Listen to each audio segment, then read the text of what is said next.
今天有很多大師會告訴你，要證得出果，必須見到無我，斷除三結，修成止觀，你這輩子肯定沒希望了。但有意思的是，在佛陀時代，很多拿到出果認證的人都只是普通老百姓，有的連酒都戒不掉，有的只是聽了一堂課，有的甚至連打坐都沒提。為什麼到了幾百年後，出果忽然要變成超級賽亞人？今天我們就來看看是誰把門檻越抬越高。上一集講到佛陀時期幾個出果的案例，我們能清楚地看到，對於世俗民眾來說，當時出果並沒要求你人格完美無瑕，而是你的歸屬感和忠誠度。只要你明確站在這個陣營裡，努力不偏離大方向，你就被接納了。可是到了後期，出果的定義被嚴重修改了，特別是觉音尊者的清淨道論，須陀洹被拔高到非常高深的精神狀態。他強調，須陀洹果必須通過配合止觀，見到無常、苦、無我的究竟本質後，在一剎那的道心中，同時斷除三結並正果。後世的阿毗達摩就更誇張了，創造了一堆術語，搞了一套龐大複雜的佛學理論體系，什麼毗婆舍那觀照明色法，到了究竟後產生道心。他們寫的這些東西不是為了讓別人看懂，是為了讓同行看不懂。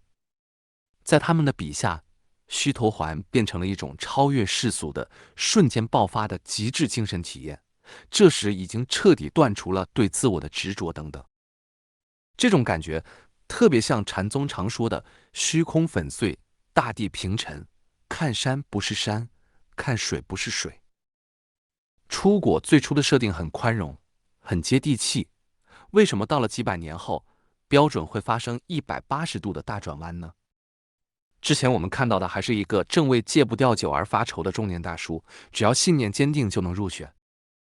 幾百年後，你卻告訴我必須是一個完全沒有世俗慾望、斬斷自我執着的完美聖人才能達標。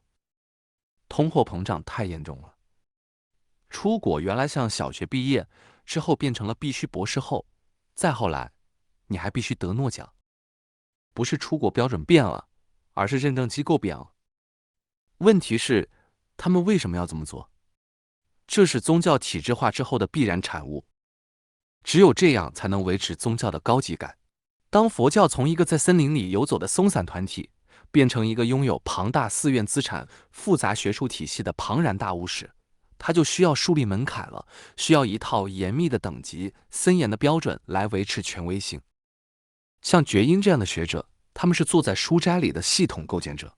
他們的目標是把早期那些零散的因人而異的教導塞進一個完美無瑕的理論框架裡。為了讓這個框架在邏輯上看起來無懈可擊，他們不可避免地要把每一個階段的門檻都推向極致。那他們怎麼解釋和經典的明顯差異呢？他們發明了二谛理論，世俗諦和聖義諦。他們說，佛陀當年面對的那些民眾，比如那個酒鬼，用的是世俗諦，是一種方便大眾理解的隱喻或者鼓勵，也就是說，佛陀是在哄他們。而他們現在整理出來的這套嚴苛的標準，才是聖義諦，是終極的、絕對的真理。通過這種神學上的重新包裝，他們把早期那些接地氣的案例全部降級成了特例或比喻。但這種神學文字遊戲直接導致了一個巨大的實操問題：如果門檻被拔得這麼高，那修行方法肯定也變了。比如說，想達到出果，到底需不需要長期的打坐冥想呢？以覺音為代表的傳統派堅稱，既然目標那麼高，那深厚的止觀冥想就是絕對的必經之路。但這套說法在原始經典面前根本立不住腳。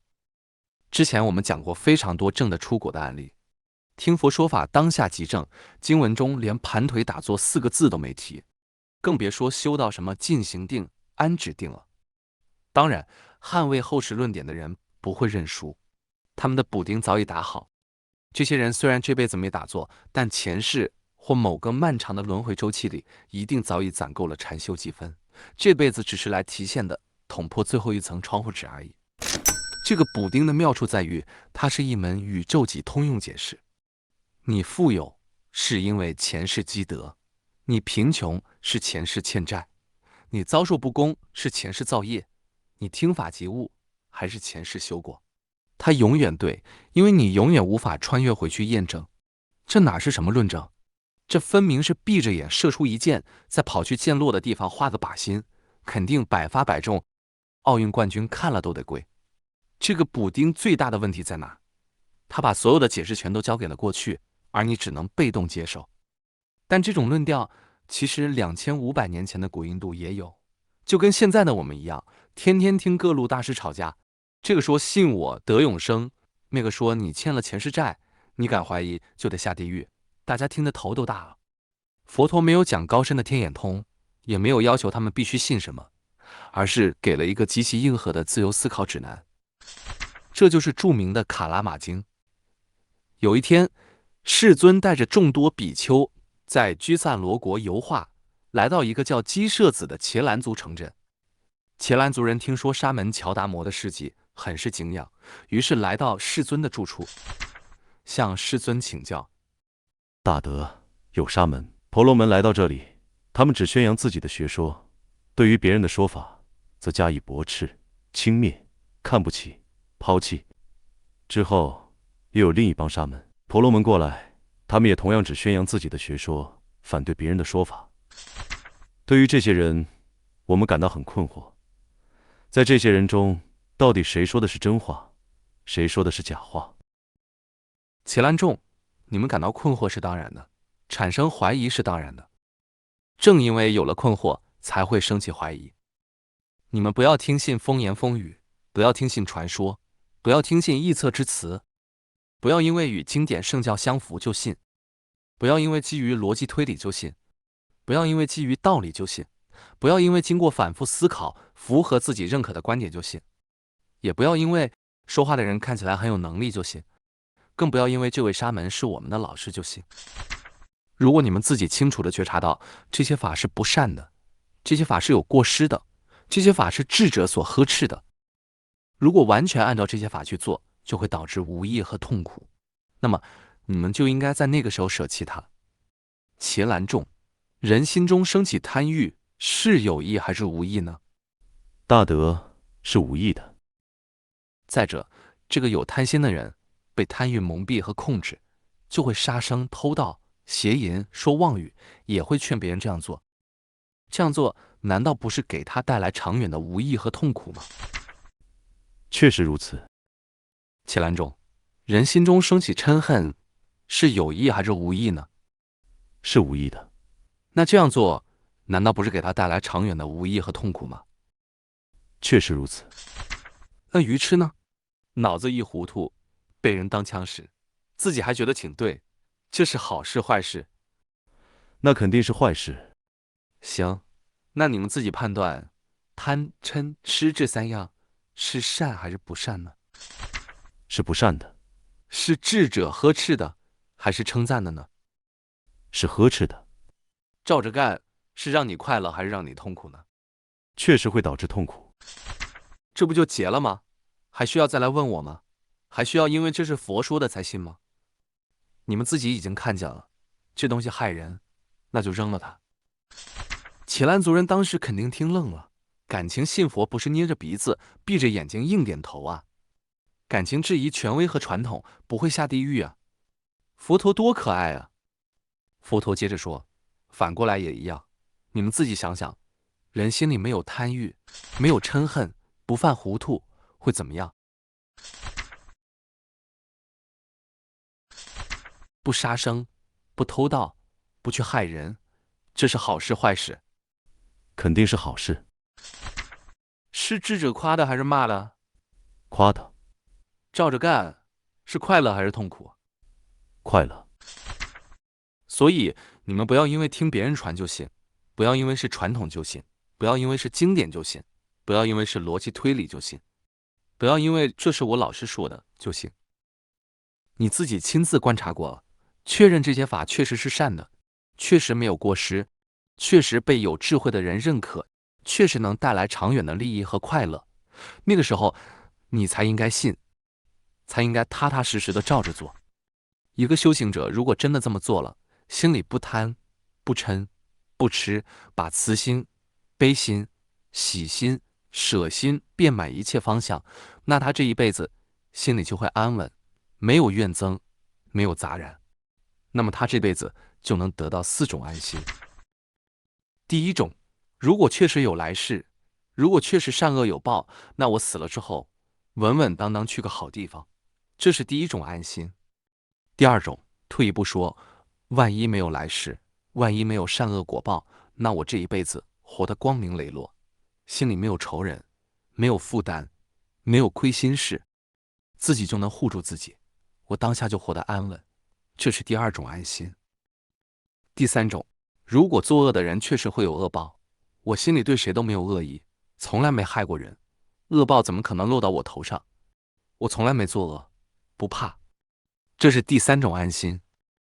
第4種，如果作惡的人不一定有惡報，那我現在就已經看清楚了，不管將來有沒有果報，我手上是乾淨的，我心裡是清淨的，我此刻就已經清淨了，這是第4種安心。